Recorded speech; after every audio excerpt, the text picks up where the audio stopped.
But today, I'm the greatest of all time. Thank you. Never stop, I'll get it if I want it. Gotta make to myself a promise. I won't quit, keep going till I got it. I won't give up till I'm on top. Yo, no, I ain't the type to give up. If I do something, man, I do it till I get what I want. I turn a business out of nothing into something I love. I got a poker face, but honestly, I'm not one to bluff. I flip a switch, never miss, man, I always stay up. Don't let them see you, always have a plan to stay tough. This life ahead of you ain't easy, it was built to be rough. But that's what makes a personality, is tragedy, bruh. So keep your head on your shoulders. Now we ain't out here moving rocks, we out here moving boulders. Now we ain't getting posterized, we out here making posters. And we ain't got nothing to hide, we move forward like soldiers. You better wake up for the pay stub, or you'll pay up. Don't make love to the game, bruh, fuck the game up. Change up, rearrange stuff to your greatness. Same us for the way up, play the game, bruh. Never stop, I'll get it if I want it. Gotta make to myself a promise. I won't quit, keep going till I got it. I won't give up till I'm on top, yeah. You know I'm always honest, there ain't no way I'll never stop it. I won't quit, keep going till I got it. I won't give up till I'm on top, I'm always flirting with pain, she like to hurt me and maim. I'm always working to change, but she's still lurking the same. I keep on building this dynasty while the haters be trying me, but they hate from inside. Good morning and welcome to another episode of Unscripted here on the Elite Sports and Entertainment Network. Dustin Reese, aka Stat Guy, today, and joined for what I like to call the great debate in terms of the college football quarterback class with Phil Tross. Phil, how are you? I'm doing good, brother. But hey, really quickly, as a Saints fan, that Miracle in Minnesota clip has to be taken off the intro. It has to go. Hey, I'm a Viking fan, so it's got to stay. The only thing that Vikings have done well for me for the last decade. Oh, goodness.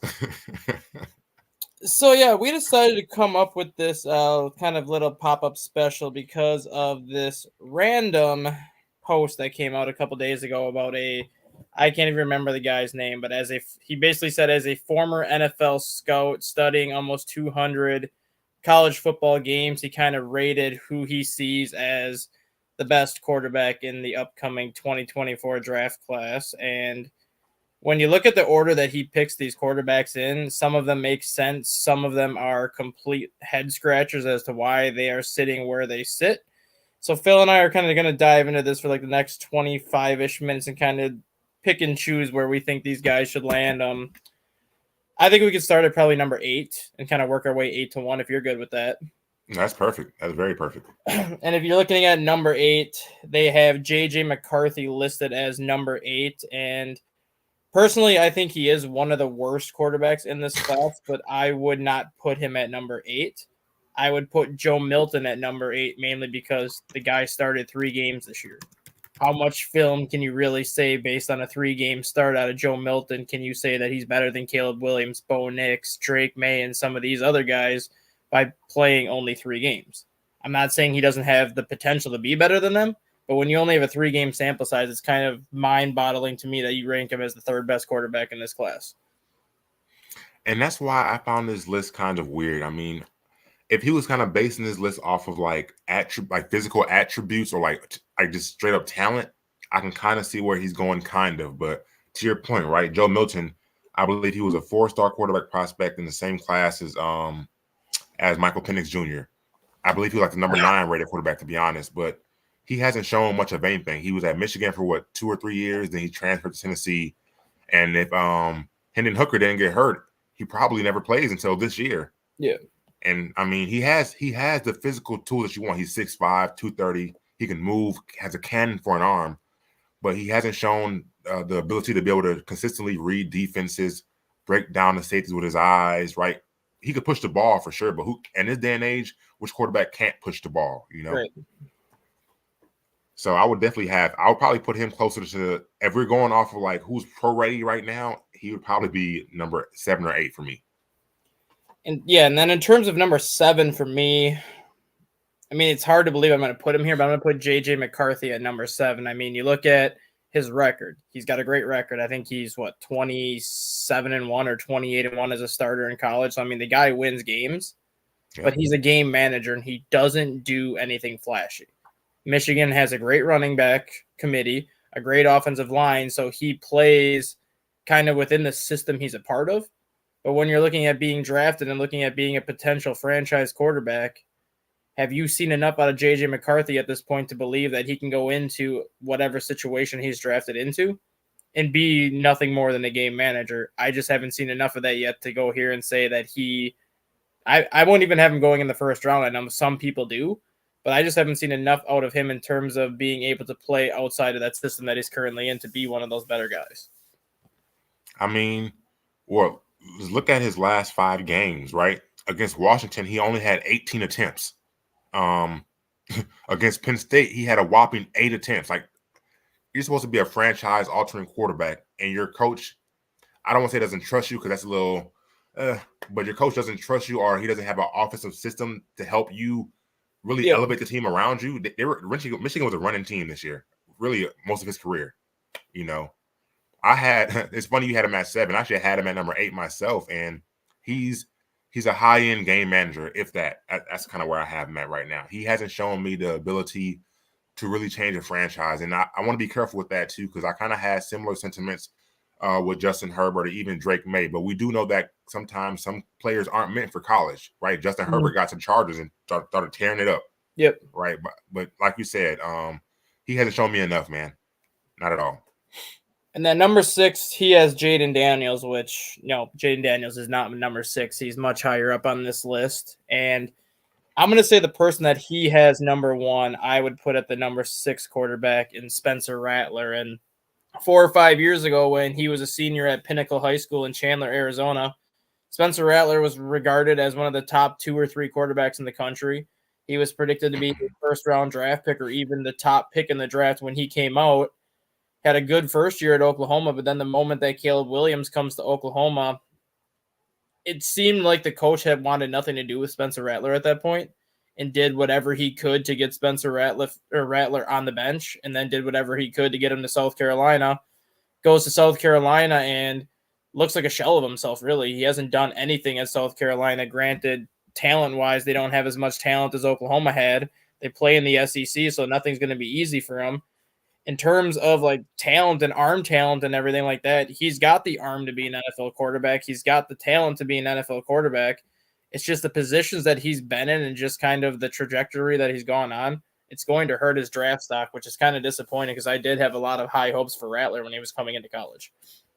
I did. And I put a lot of blame at the feet of Lincoln Riley, like you said, right? I do kind of feel that Riley maybe faced pressure, right? Because he lost a few of those rivalry games, but even still, his redshirt freshman season, over 3,000 yards passing, 28 touchdowns, 7 picks. And his redshirt sophomore season, he had a 75% completion percentage. I mean, it wasn't like he was a scrub. It's just when you're consistently recruiting these number 1 overall quarterbacks, you got the pressure to play them right away or they're going to transfer. And so the moment Spencer Rattler showed any kind of sense of weakness, it's like Riley pulled the plug on him and said, okay, it's Williams' time. And like you said, right, he has a quick release, easy velocity on his throw. Like, you won't find a quarterback with a better natural arm talent than Spencer Rattler. But some of it is his own fault too, right? He does hold on to the ball a little too long when it comes to those quick timing throws.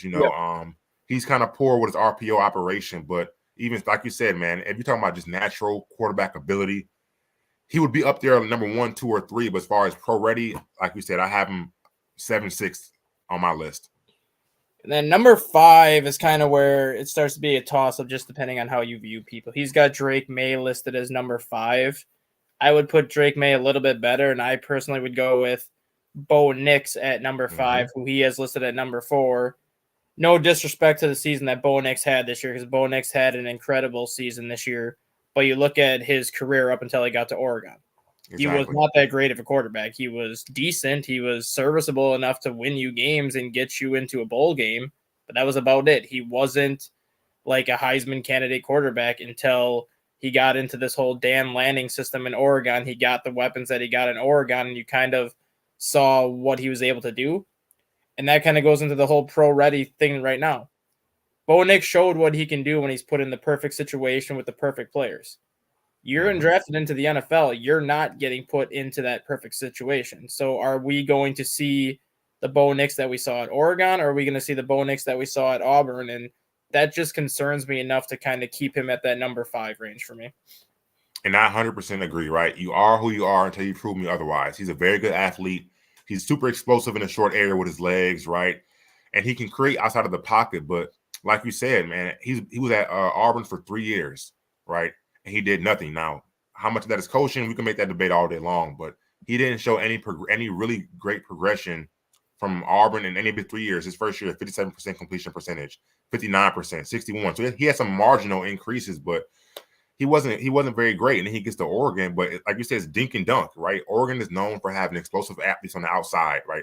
So all he did was put the ball into space. He quick screens, right? And that was the running meme for much of that championship game with him and Michael Penix, right? He got severely outdueled in that game. And then for me, I would have Drake May at number 4. From terms of size, athletic ability, arm strength, obviously top 2, top 3 pick talents. But the thing that I look about with Drake May is you look at how good he was last year, where he was one of the Heisman favorites last year and kind of came into this season as one of the Heisman favorites and kind of really disappeared after about the third or fourth week in the season. I think a lot of that has to do with losing his offensive coordinator, Phil Luongo, who went over to the Badgers. But again, does that mean he's more of a system quarterback where he had Phil Luongo, played at a Heisman level under Phil Luongo? All of a sudden you get a new offensive coordinator that makes a new system and you're not anywhere at the level you were the year before. And that's got to be something that these teams have to look at heading into this draft is you put him up in one system and you saw how he did. You bring in a new coordinator and you kind of see how he is in that system.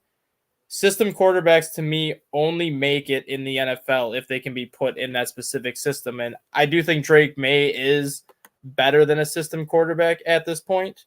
But until he can show me that on a consistent basis, I got to have him at the number 4 quarterback overall, even though I do think he will be the second quarterback taken. And it's similar, right, to what you told me earlier in the week, Stat Guy. You said that the truly great quarterbacks are able to thrive almost regardless of the situation that they're found in. And I agree with that, right? My issue with Drake May is, like you said, he had that. I didn't know about Drake May until last year when he had that amazing year, to be honest with you. I didn't even know his name. And then he has this year where he regressed. So, I mean, is it one of those situations to where he's similar to Justin Herbert, to where his game just wasn't really tailor-made for the college scene, and when he gets to the pros, he's going to explode under the right team? Or was he a product of his environment? Like I said, losing some of his best players, coaching kind of regressed. That's tough. I can kind of see him thriving maybe in Tennessee. I believe they just hired the Bengals OC as a new head coach. I mean, they got some good weapons out there. That might be a good spot for him, but he would need to prove more to me. I mean, how many times have we seen over the last few years quarterbacks in college that have really one great year, right, regress the second year, or don't even play a second year, go to the pros and do nothing? I mean, Trey Lance comes to my mind immediately, right? I mean, He had a generationally great 1 year at North Dakota State, played one scrimmage type game. Yeah, exactly. And you see where he's at now in the pros. So I mean, Drake may need a little bit more refining, but he has the physical tools to be there, And then you look at the top 3 in this class, and when you compare to a lot of these other previous quarterback drafts, I think this might be the best overall top 3 that we've seen in a long time, going back maybe to even I can't even remember, Andrew Luck's class is pretty good, but even better than Andrew Luck's class, I think. And at this point, I think it becomes a toss-up. For me, I would put Caleb Williams at number 3. I do think he's going to be the number 1 overall pick because I do think somebody trades for that number 1 pick because I don't see the Bears taking him number 1. I see somebody else taking him. In terms of just the pure ability to play quarterback, I do think he's the most talented quarterback in this draft in terms of overall ability. I think he could have the best career out of anybody in this class because of just the attributes and the best overall ability. But the thing that does scare me with Caleb Williams is the mental fortitude. And you saw that this year at USC, where in the biggest moments, when you needed him to play at the biggest moments, he crumbled. And he did not look like a Heisman-type quarterback in the biggest moments like he did in previous seasons. And that does worry me a little bit because he is going to get pressured in the NFL. He is going to be forced to kind of play a little bit more reckless than maybe he wants to play. But when he did play reckless at USC last year, it did cost him a little bit. And just the whole off-the-field issues with his dad kind of saying some of the things he said and some of the things that Caleb Williams said, whether he's using it as leverage or not, obviously, just to kind of be that number 1 pick, it is what it is. But for me, if I'm drafting a quarterback, that's not the type of person that I would want coming into my locker room without proving anything. Like, no disrespect to him and his abilities, but just because of some of his off the field stuff and just the way he kind of crumbled under pressure this year, I have to put him at number 3. So his game is certainly appealing, right? He mixes a lot of very high-end traits, right? All the things that these new school coaches like, throwing off platforms, right? He has some mobility in the pocket. He showed early in his career that he's not afraid to tuck it and run.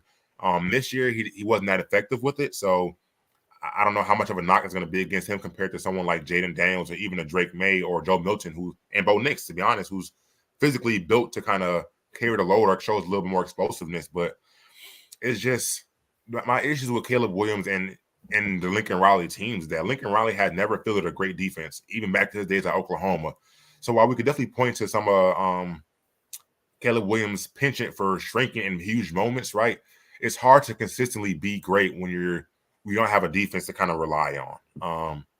But at the same time, when you're playing at Oklahoma, you're playing at a USC, what is your strength of schedule? How often are you playing against truly elite defenses? So, like you said, right, the truly great quarterbacks should be able to rise above that and elevate their team regardless of certain circumstances. And he just didn't do that enough.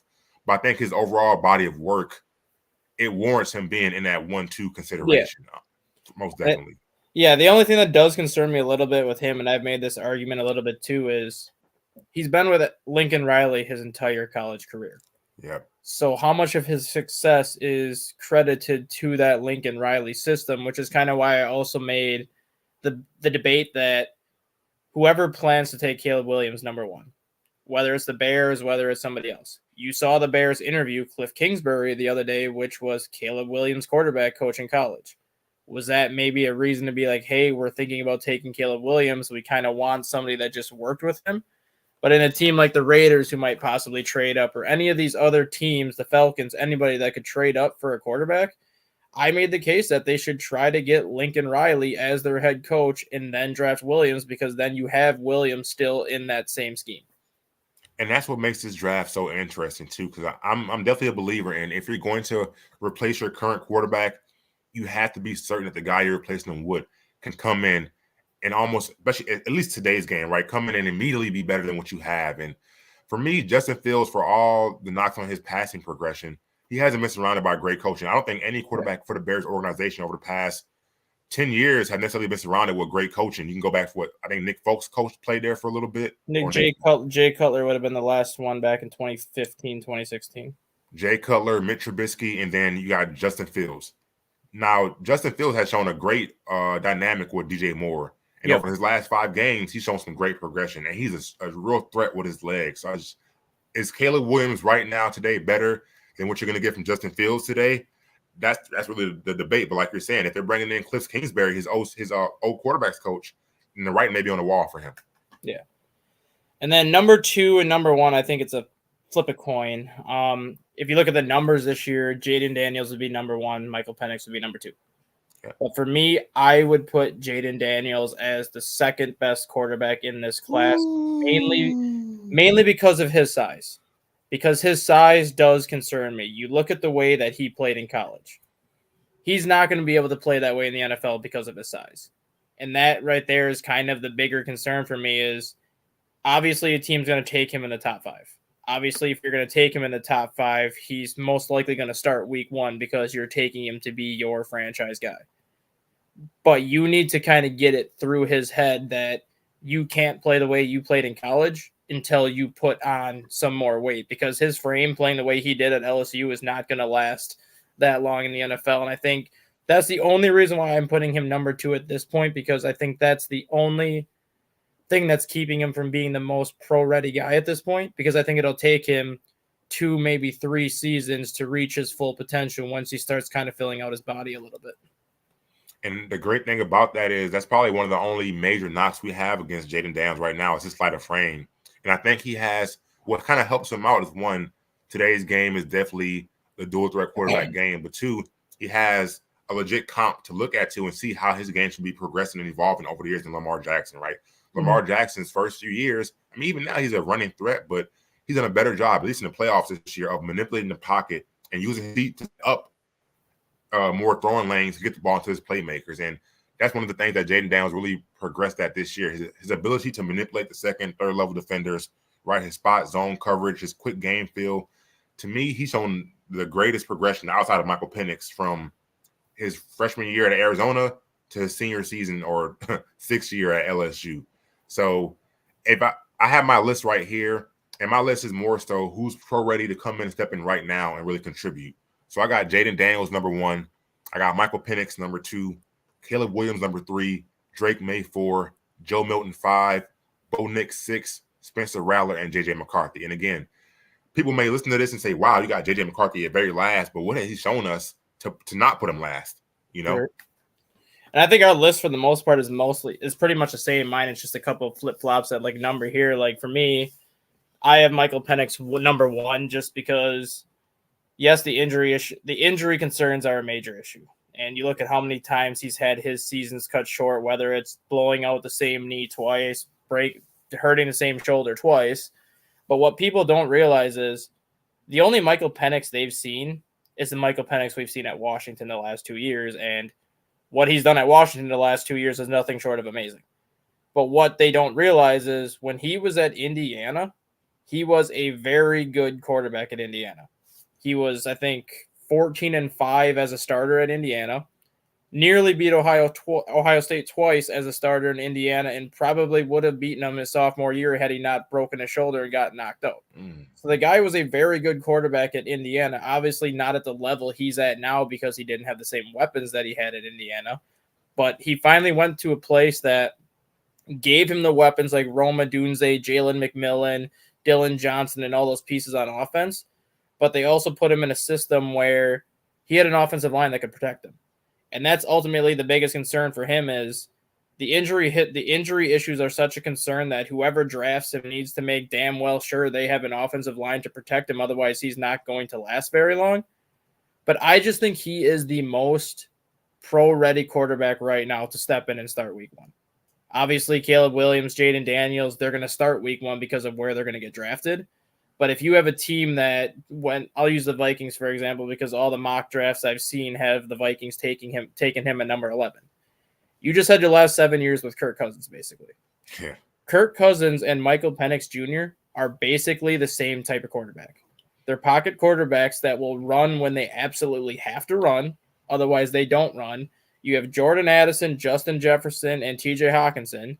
Kirk Cousins loves to throw the deep ball. Michael Penix loves to throw the deep ball, and he has probably one of the best, if not the best, deep balls I've ever seen on a quarterback. Yeah. That system, to me, would be the perfect fit for Michael Penix. And if he were to go to Minnesota at number 11, he could step in week 1 because I think he is the most pro-ready quarterback to step into that situation. For Penix, and I've grown to like him more over the season, but I got one major issue and just 2 minor issues with Penix. The one major issue, obviously, is the injuries, right? But the 2 minor issues are that last game, and I mean, obviously, he was going against one of the best defenses in college in Michigan, but the pressure kind of got to him a bit. I mean, his offensive line didn't help him out. I mean, his offensive line did not help him out, but just his feel for the pressure was kind of a little cause for concern. And he has a whip for an arm, a very live arm, but just that sideways throwing mechanic is kind of funky. So I just wonder how that's going to translate at the next level. I think some of that does have to do with the shoulder issues too, because if you watch his early film when he was at Indiana, he did not throw like that. So I think a lot of that has to do with the repeated shoulder injuries that he took where he had to change his throwing motion. But even at that, he still reminds me a lot of Tua and the way Tua throws, because Tua and him have a very similar kind of throwing motion. It's like he has the ball on a rope and he can put that ball, he layers that ball anywhere he wants to. I would honestly say the way his college career has progressed reminds me of Teddy Bridgewater coming from Louisville to the pros, right? Yep. Teddy Bridgewater was a little bit more dynamic in college than he was in the pros, but once he suffered that severe injury in Minnesota, it just kind of altered his game a bit. I don't know if it made him more hesitant, as far as trusting his body and trusting what he could do. But I definitely think that Penix has a more natural ability than Bridgewater has. But just the way that their careers kind of progressed up to this point are eerily similar. And then one quarterback I want to touch on quick that's not on this list, because obviously this guy only watches Division I football and doesn't watch anything else, is John Matoka out of the Colorado School of Mines, which is a Division II program. Say what you want about Division II. John Matoka is the all-time leader in NCAA history in touchdowns. He's got 2,000 yards rushing and 28 rushing touchdowns in college. He's got over 15,000 yards passing on a 74% completion percentage with 162 touchdowns and 28 interceptions. So he's got 196 combined touchdowns rushing and passing and 30 total turnovers, 28 interceptions, and 2 fumbles. So for a guy that's, yes, D2, say what you will about D2, it's still a D2 program, but you saw Tyson Bagent last year with the Bears, an undrafted D2 quarterback out of Shepherd that started 4 games. Granted, it wasn't the prettiest all the time, but he still went 2-2 as a starter. He found ways to win, and he's a D2 quarterback that wasn't anywhere at the level that this John Matoka is. And don't forget to mention that guy. He did all of this while being, according to the website, being 5'11", 180 pounds. So realistically, he's probably like 5'9", $170. Yeah, John Matoka's 5'11" too, I believe, but I think he's pushing like 195, 200, so he's a little bit bigger than Bagent. But with John Matoka, I think realistically, I don't think he'll get drafted because he's a D2 product. But when you look at his body of work, when you look at what he's done in his 4 years at Colorado School of Mines, to me, he's a 4th, possibly even, or a 5th round, possibly even a late 4th round pick that you could draft, put him on your bench and kind of see what you can get. Because I think he's going to be one of the most, if not the most overlooked player in this class just because of playing D2 as opposed to D1. He reminds me, I'm trying to find who was the backup quarterback for Baltimore a few years ago. That's what he reminds me of. Another kind of short in stature guy, but explosive athlete. Huntley? Sling the ball around. What do you say? Tyler Huntley? No, it wasn't Tyler Hunt. Was it Tyler? No, it wasn't him. Tyler. It wasn't him. He was. I think he either went to BYU or Penn State, but I can't think of his name right now. It escapes me.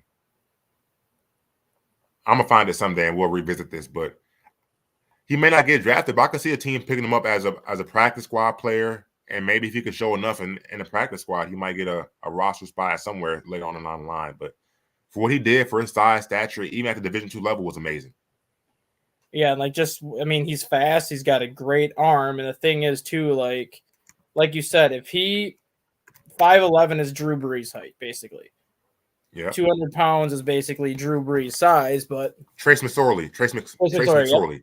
Yep. That's what it was. But if you look at Russell Wilson is 5'10" and a half, 215 pounds. Yep. Matoka is basically the same height as Russell Wilson, just not quite as big. Or even Kyler Murray. Yeah, obviously you can gain weight in the pros because you have the best strength and conditioning coaches out there, so you can gain weight. But even though he played D2 and the competition's not as good as the FCS or anything like that, what he did in those 4 years, basically averaging 50 touchdowns a season and fewer than 8 turnovers a year, that's absolutely ridiculous. And he's bigger than Kyler Murray, who's listed at 5'10", 207 pounds. So, I mean, if it's one thing that we've learned over the last decade or so is that smaller quarterbacks, there's a place for smaller quarterbacks in the league. If you got talent, you got talent. Exactly. And honestly, the best route for him at this point is honestly, I think he should go to the UFL for 1 year. Yeah. If he gets undrafted, which I think there's a very high likelihood he does go undrafted just because of the whole D2 argument, I think he should go to the UFL for 1 year. Show that you can play in the UFL, and if you go out and you play anywhere close to what you did in college, teams are going to call you. You're not going to have to worry about it. Teams are going to call you for a backup job, not even a practice squad job. Teams will call you for a backup job, and you will be set. So my last question I got for you, Stat Guy. So how many quarterbacks do you see going in the first round this year? Realistically, I think 5. I think 3 go in the top 10. Possibly 4, depending on the Penix argument. Mm-hmm. If Jordan Travis did not get hurt, I could have saw 6. And realistically, I still think 6 might go anyways, just because I think somebody takes a reach on McCarthy just because of the college success in that record.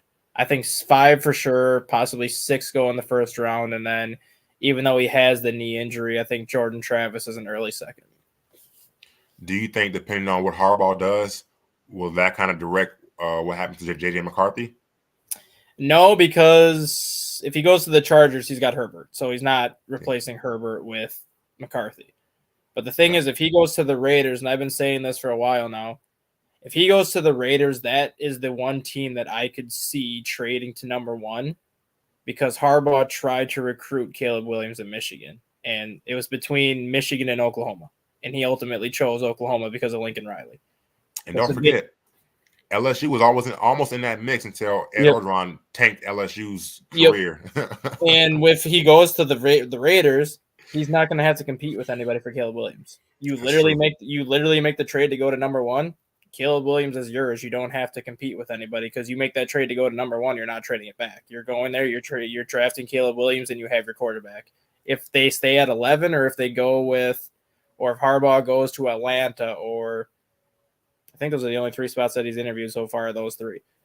Anywhere outside of the Chargers, I could see him taking McCarthy, but I don't think he takes him in the first round. Just because if you do, he's going to be expected to start right away. So you got to make sure that you fully believe that he can carry your team right away. 100% agree. And I think Harbaugh is a smart enough coach to, regardless of his personal ties to a player, he's been in the NFL before, so he's going to prioritize talent and readiness over, hey, I know McCarthy, I'm familiar with him, but so I think he makes the right decision regardless where he goes. Exactly. It's all the time Phil and I have for you today. Phil, thanks for hopping on today. It's been fun, and I'm sure we're going to do this once we get closer to the draft day, knowing all the trades that'll go through. Yes, sir. Appreciate you, brother.